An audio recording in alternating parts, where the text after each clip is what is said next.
look, really excited for our next guest here. We're going to bring him in, and it is Portal Pete, as he is affectionately known. He's got a couple of different nicknames out there, but it is Pete Nakos of On3. Really excited to bring him in now. And Pete, really excited to have you with us on this Tuesday morning. Thanks for the time, man. How are things? What's going on, Billy? Thanks for having me on. Yeah, it's quite the world of college football that you live in. And for our listeners out there, Pete Nakos does just about everything at On3. Lives in the portal, covers college football. The coaching carousel is already fired up. What's college football season like for you right now, Pete? It's I was working on a story with my coworker Chris Lowe waiting last night, so it's nonstop. But that's how we like to do it here. Yeah, you get a little bit of vacation time in there, and we won't keep you too long away. I know the pay by the minute is rolling, but let's lead off with this. We talked about Miami kind of in our power rankings to kick things off, but this Miami roster, you have such a good feel for how a lot of these teams put things together. What's your take on how Miami has been able to put this together and where they've gone under Mario Cristobal? Yeah, so Mario Cristobal has come in and immediately recruited and brought in portal talent at a very high level. And you look at it, they had the number 5 portal class this past year, brought in 20 transfers, and that was really highlighted by Carson Beck from Georgia, the quarterback who's had a really good start to the season. But it's more than that too. They've consistently recruited at a high level since Mario Cristobal got there.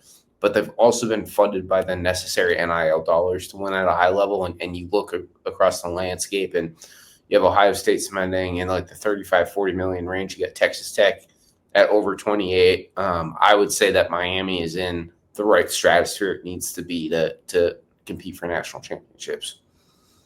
And as they put that together, what did they learn that you picked up from behind the scenes on finding out what was the right fit with some of these players, to kind of correct maybe a little bit what happened last year as far as just that inconsistency that Miami's faced over the years?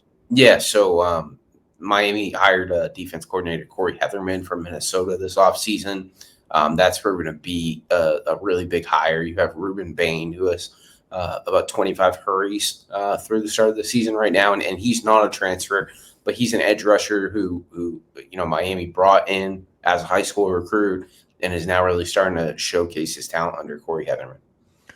And looking across the state of Florida, it is quite a different situation in Gainesville, but also Tallahassee now. FSU starts out with a win over Alabama. People are, all jacked up, down there about how it has, been gotten right really quickly, made the changes, but it's a really difficult world to win week after week. And FSU's, fallen on their third straight ACC loss this season. That loss, those losses date back to last year, of course. But what's the temperature like in Tallahassee right now?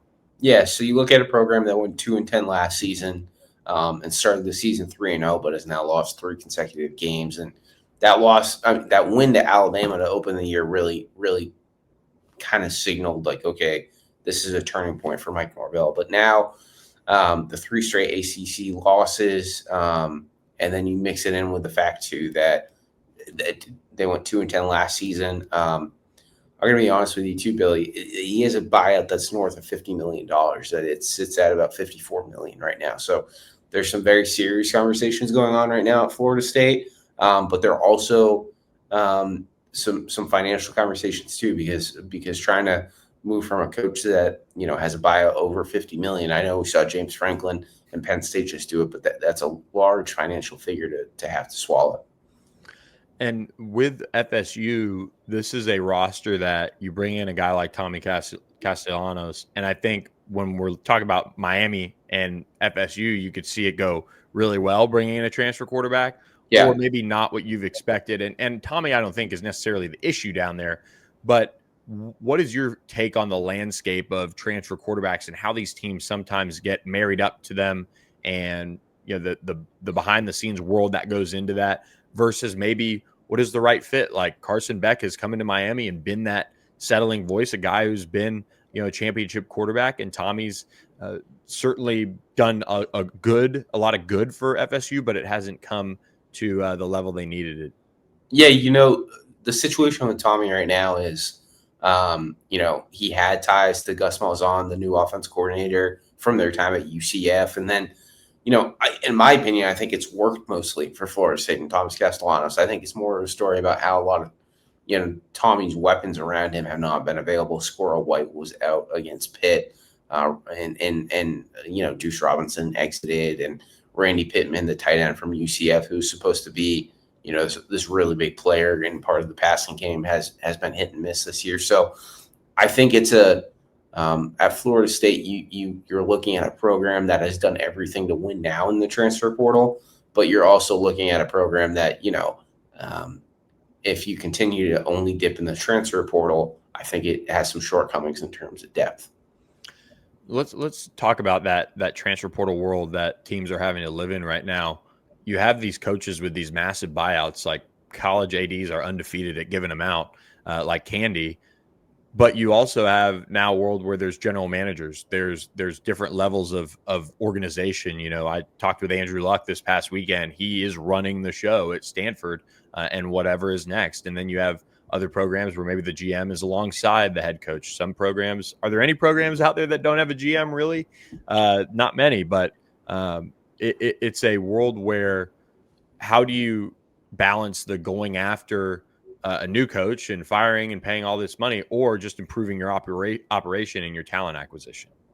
Yeah, I think Florida State's a really good example because they brought in a new offense coordinator, right? Mike Norvell gave up play calling with Gus Malzahn. They fired their defense coordinator and brought in Nebraska defense coordinator Tony White. They spent more money in the transfer portal, and I think the conversation is going on right now at Florida State to really try to paint the picture is, donors since that 12-1, 13-1 season back in 2023.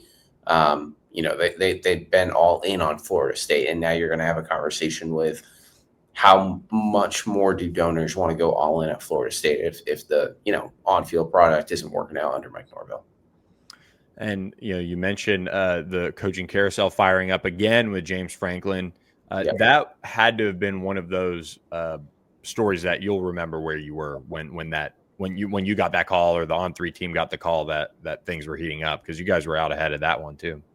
Yeah, from talking to sources the last few days, it sounds like that UCLA loss really put some things in motion, maybe even more than we thought at the time, just because you kind of assume going on that West Coast trip, maybe having a couple injuries after that big emotional game against Oregon for the whiteout, you would think, okay, they're going to bounce back after that UCLA loss, and then things just didn't go like that. So,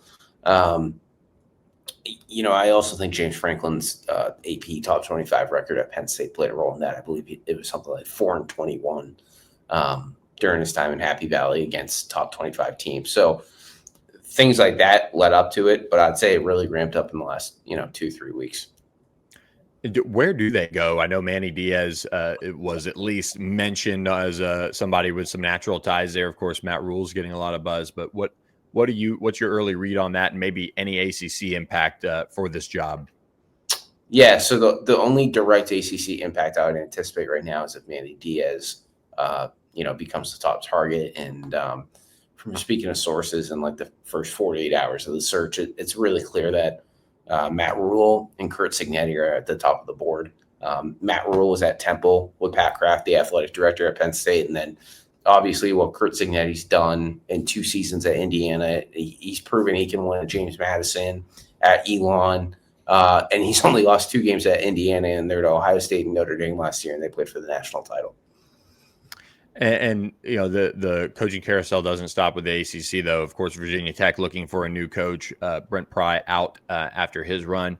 They've said that they're going to invest all this money. I don't know where they're getting it. What's kind of your read there? Of course, as Virginia Tech is at least motivated, they seem like a booster base in a athletics department that is trying to play catch up in this new world of college athletics.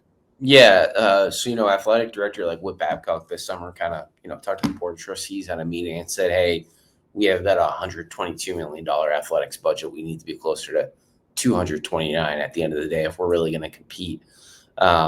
So in recent weeks, they've made a new, about I believe, a $50 million commitment for the 26-27 fiscal year. And then on top of that, too, I think Virginia Tech is one of those jobs open right now that people are trying to, kind of sort out in their head where it ranks. I would say it's probably in the upper echelon from just speaking with, industry sources, if you will. I think that the big attractive points there is the history of winning under Frank Beamer. At the same time, though, like any other job right now, there's big questions about what commitment looks like in NIL and rev share. And Virginia Tech has committed all $20.5 million that they can in rev share this year. But that's going to be when candidates go and sit down, they're going to be asking, okay, what can we do beyond revenue sharing to put a roster together? Any chance Shane Beamer gets involved with that one? Listen, I know a lot of people, when we put out our initial hot board, that was shot down by some people. I'm not ready to shoot it down just yet. And the reason why is I think that Shane's trying to win some football games right now. And I think he'll, seriously sit down at the end of the year and consider it all. All that said, though, too, I know Shane's really happy at South Carolina. It's gonna be a big, big surprise if he does take the Virginia Tech job. It would be quite the story to end up, coaching where your dad, became a legend. Maybe a little difficult. I don't know if that would weigh into that at all, but I know they'd certainly like him back there at Virginia Tech. Let's end on this, of course, NIL and the rev share world that college football is in right now. Pete, what is the latest kind of 50,000 foot view of where things stand with like the rev share, the house settlement? Some people haven't signed some of these agreements, as far as the conferences and schools. Are we in for another potential shakeup here? Yeah, so I think the best way to explain it to your audience is, so the house settlement was approved this summer. Athletes can now make revenue sharing dollars from universities, things like that. But as also part of the settlement was, they established the College Sports Commission, which has established this NIL Go clearinghouse, and every deal that isn't revenue sharing basically has to be put through the clearinghouse that's over $600. That has not worked out perfectly. There is a lot of frustration among NIL collectives who really, fund a lot of these deals that aren't revenue sharing. And then beyond that, too, you have a situation where not every conference has signed the paperwork that was expected to be signed, that they would need to, abide by the College Sports Commission NIL Go. So, I think if I could only use a couple words here, Billy, it'd be called like hectic and still kind of, a mess and things like that. Next year, because so many teams front loaded their rosters this year, do you see the market kind of taking one step if all things stay the same, do you see the market kind of taking one step in the right direction as far as settling into the new world, and then 27 would be okay, there's no front loading, at least in the certain ways that you could probably think about it? Yeah, so front loading was when team college football programs before revenue sharing started this summer. It was like a last ditch effort for a lot of schools to put dollars into football programs. Texas Tech did it at the highest level, and they spent over like $28 million on this year's roster. I think we're going to have some programs who spent a lot of money on this year's roster and might have to pull back a little. And there's also going to be a handful of programs, from what I've heard, that maybe didn't front load the most, didn't put all rev share dollars necessary in. Could there be some rolling over of the dollars into next year's roster, things like that?